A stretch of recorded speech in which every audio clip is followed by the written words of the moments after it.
Pontevedra venceu no campo do Santa Brígida e queda un paso de asegurar a súa presenza na fase de ascenso a segunda división. Quedan 2 xornadas por final da Liga e o equipo de Xavi Gracia amosou algo do seu arsenal. Só lle faltou o gol, porque cando Dani creou perigo pola banda esquerda, ou non atopaba un rematador, ou si o atopaba, pero sen acerto como Charles. O Pontevedra tivo recursos de abondo. Fran Rico lanza esta falta ao ferro. O Santa Brígida, equipo da zona baixa, apostou polo fútbol directo. Colgar pelotas na área galega foi a súa estrategia. Non lle funcionou aínda que rozou o gol nun par de ocasións. O Pontevedra non tiña a Igor, pero sí a Javi Rodríguez. E o rifle marcou no segundo tempo. Esa foi a xogada clave, minuto 85. O Santa Brígida quedou sen tempo para a reacción.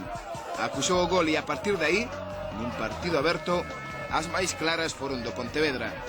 O mellor exemplo, esta de Gato, Xavi Moré e de novo Gato. Victoria en terras canarias, malia falla de puntería.